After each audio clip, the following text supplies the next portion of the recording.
Welcome to the News Review. In France, the strikes over a pension reforms plan have entered their 29th day, breaking the record of the longest industrial action in French history. The last longest walkout was held in the 1980s, which lasted 28 days. Thousands of travelers are left stranded across the country as the transport system is hit hard by the strikes.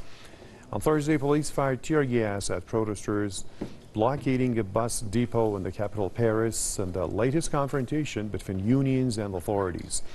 Major workers' unions called for more strikes after President Emmanuel Macron said that he'd press ahead with the pension overhaul.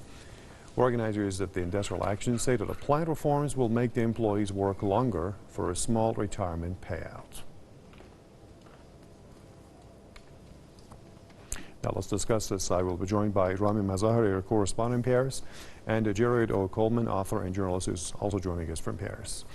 Good to see you both, Jim. And let's go to Ramin first. Ramin, how much longer is this strike going to go on? I mean, it looks like the unions are adamant to just go ahead.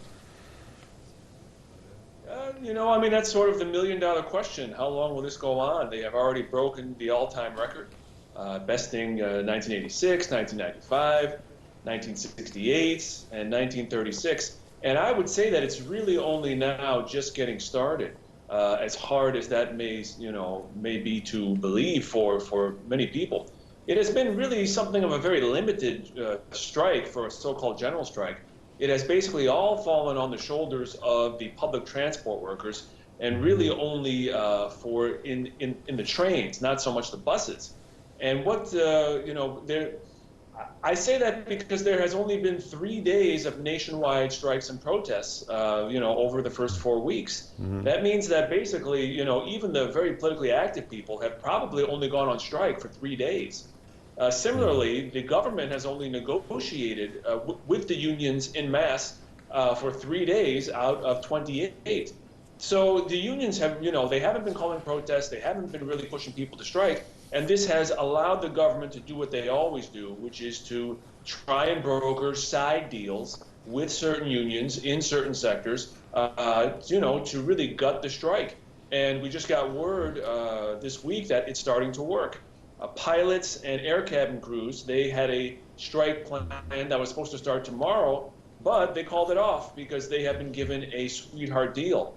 I think in response to that, some of the larger unions, they are now calling for everybody to go on strike right away. This is something that they should have done really 4 weeks ago, but now they are only really starting to get started.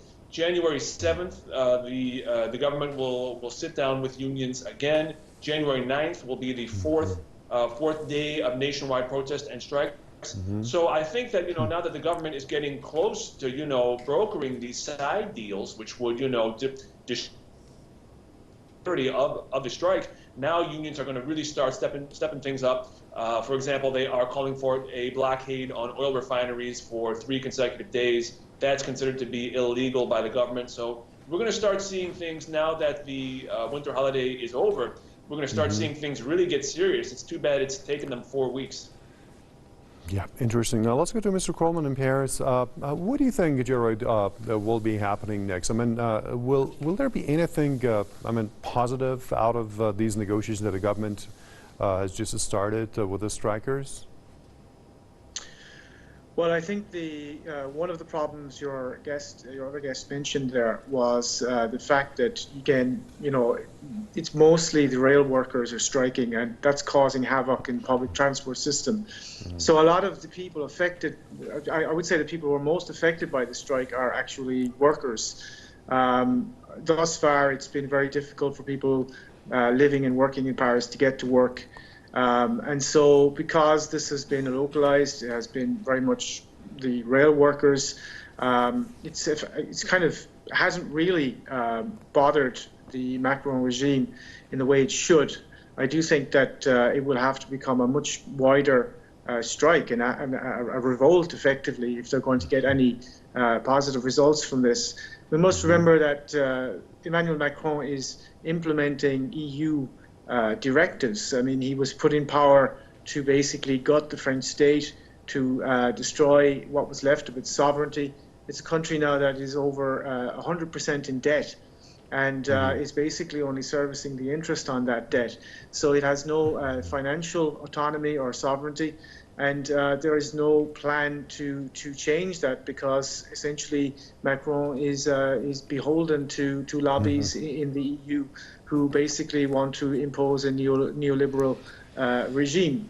So I think what you're seeing with this pension reform is the special regime, the special pension packages that existed in the past for certain sections of French society will now be destroyed, and you've sort of a general proletarianization taking place, where everybody is being sort of reduced to the common denominator, as it were. Let's go back to Ramin. Ramin, do we expect to see any bargaining chip to be offered by government, in negotiations with protesters? I'm talking about pension reforms and that kind of thing, to appease the protesters.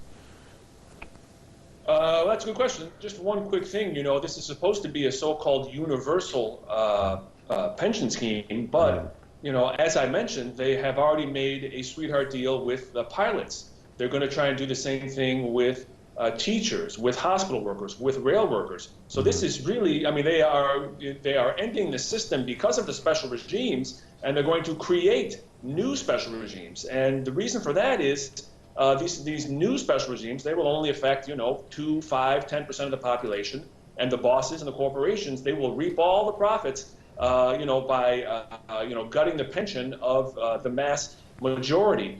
So your question was, is there a bargaining chip? Yes, there is a very simple one.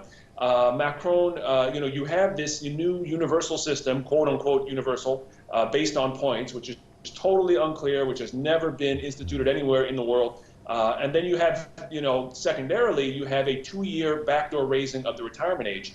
The nation's largest union has said that they will back down if Macron, drops the 2-year raising of the retirement age. So that seems like a very easy out for him. But Macron and the government is very greedy, and we'll have to see if they just, if they want it all. But that is a bargaining chip that could work, even though many people totally are opposed to this, universal pension system based on points, even though nobody knows what a point is worth. And Mr. Colmáin, do you expect calm to be restored to France soon? We have unions, we have the yellow vests. So what's going to happen? No, I think this will continue throughout the year. There is obviously no end in sight to the problems facing France and Europe in general. You have an aging population, you have mass immigration, you have deindustrialization taking place.